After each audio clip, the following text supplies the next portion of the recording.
So we are back for 2026. I think it's like 6 weeks into Valencia now, had like a lot of time to recover, really digest like the race and the whole build up for that, and had a nice period of time off. I actually had only 3 or 4 days like completely off training, but that was very much needed, and then just gradually got back into some running with I think I started with a 5k run on the Thursday and then progressively did like 7 to 10k's every day for the first couple of weeks.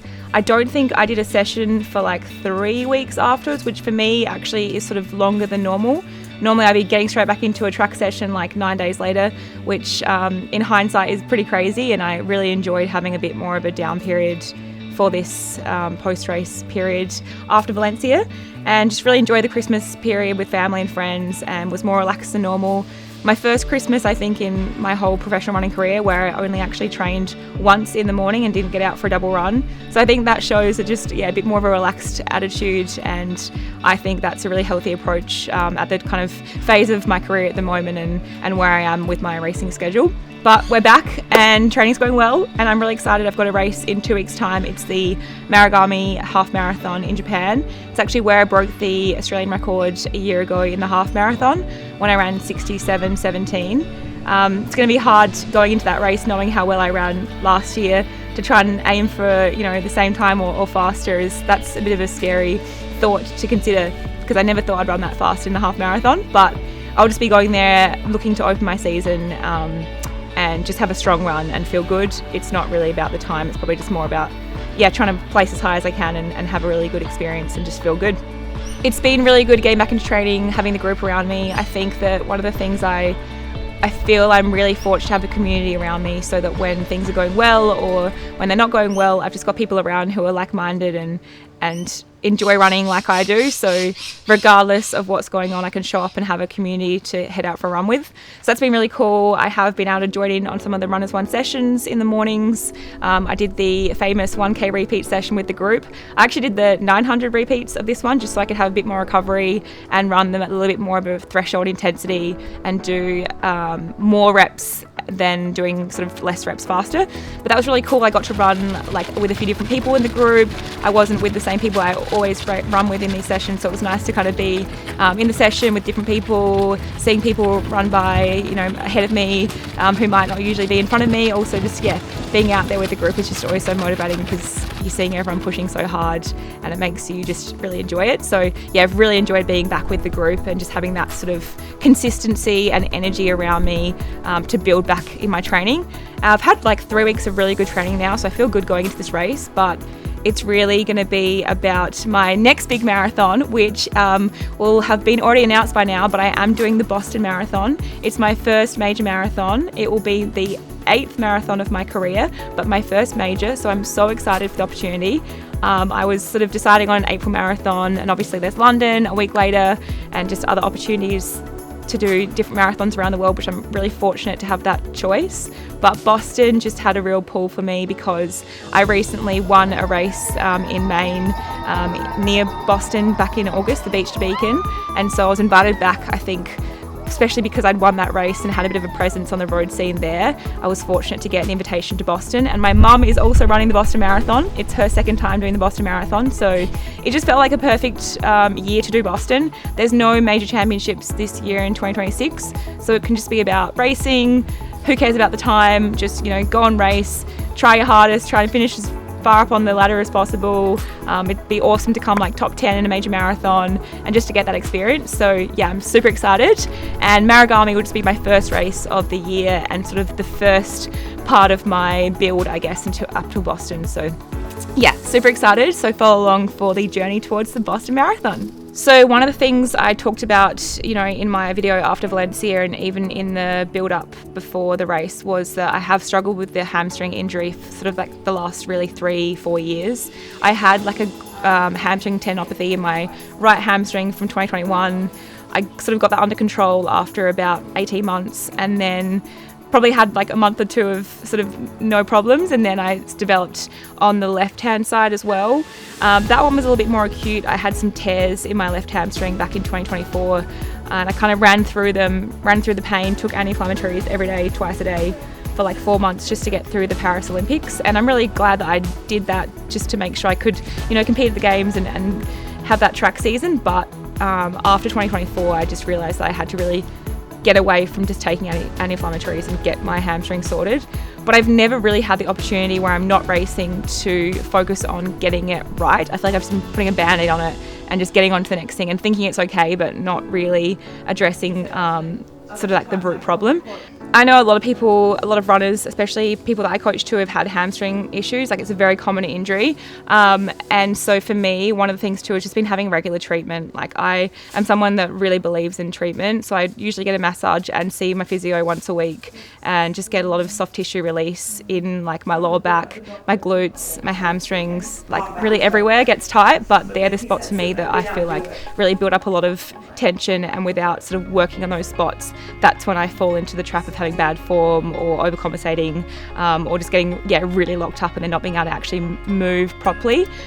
I think that also doing just Pilates for me has been a huge thing, just making my body like more mobile and trying to just move freely.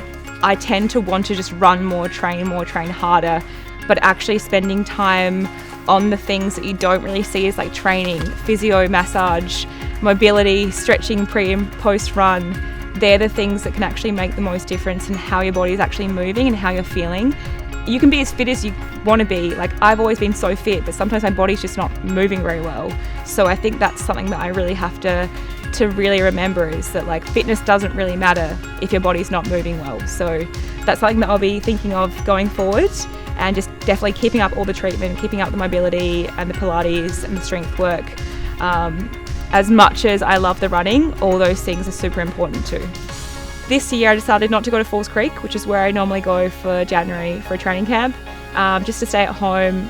I really needed to feel good after Valencia, because I had to accept that I put myself in a bit of a hole, and I probably did suffer from overtraining syndrome for the first time in my kind of career.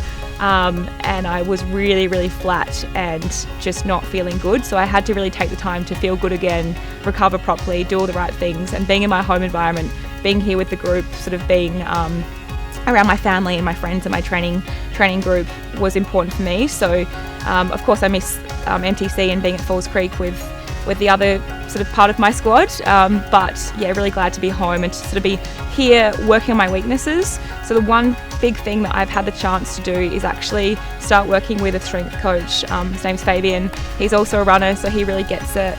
He's new to SASI, the South Australian Sports Institute, came across from Cricket Australia, so has a really cool background in the sport, and I've been working with him now to sort of figure out how we can help with the strength training to make sure that my hamstring issues don't continue, and also just like staying injury free and getting stronger and faster as an athlete as a whole as well.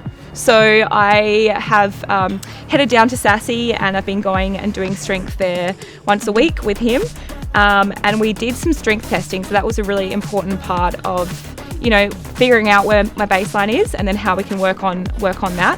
So yeah, it was really cool. SASI's just recently had a renovation, like a multi-billion-dollar renovation, where we've got now the SASI Sports Institute right next to the track. So it's a whole kind of, I guess, like sports complex, and it definitely is like a state-of-the-art facility. I've obviously been in college. I've been around, you know, different college teams and seen what's available there. I've seen some of the football teams we have here in Australia, like Port Adelaide. SASI is incredible. It is world class. So to have the opportunity to actually go and train there, have the facilities and have the people like Fabian as a strength coach, that's really, really important to try and actually tap into that. And I think as runners often, like, it's pretty basic just getting out and going for a run, and you know, you shouldn't overcomplicate it, but sometimes you need to hone into those little 1%ers. And for me as a professional athlete, I really do need to hone into those things that I can make important changes on. So yeah, we did this strength testing. You know, I had to warm up for it, do my regular band routine to get myself activated, and then I really had no idea what to expect. But with the strength testing, they're using these like force plates to essentially, like test the load that you're putting through into the plates. So yeah, it was quite interesting. But the main exercises we did, the first one was an ISO hamstring test, and doing both left and right and just testing the force that I'm putting through my hamstring. That was quite hard, actually just getting in the right position to actually sort of push and do the strength test. But the hardest test was actually the second test, which was the Nordic test.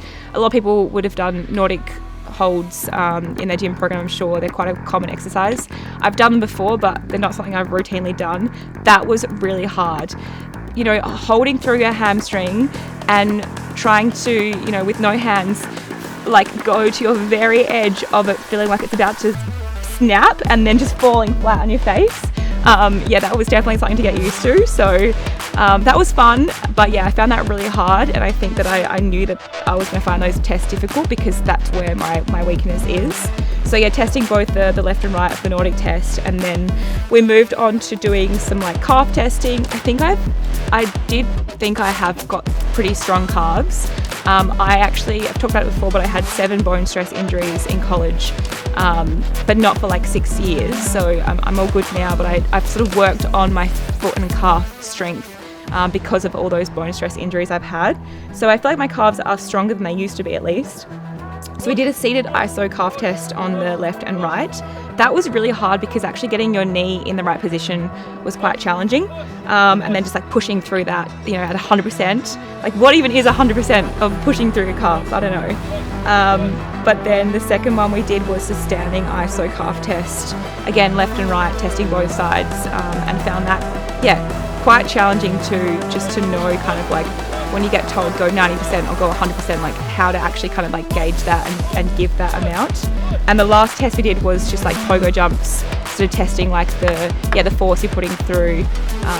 I don't think I'm very good at those. Like I'm not really getting much traction off the ground. I've seen other athletes, 800 meter runners doing pogo jumps, and they are absolutely springing off the ground like a meter up into the sky. So I'm sure I can work on that for sure too. And then yeah, it was cool to do the testing.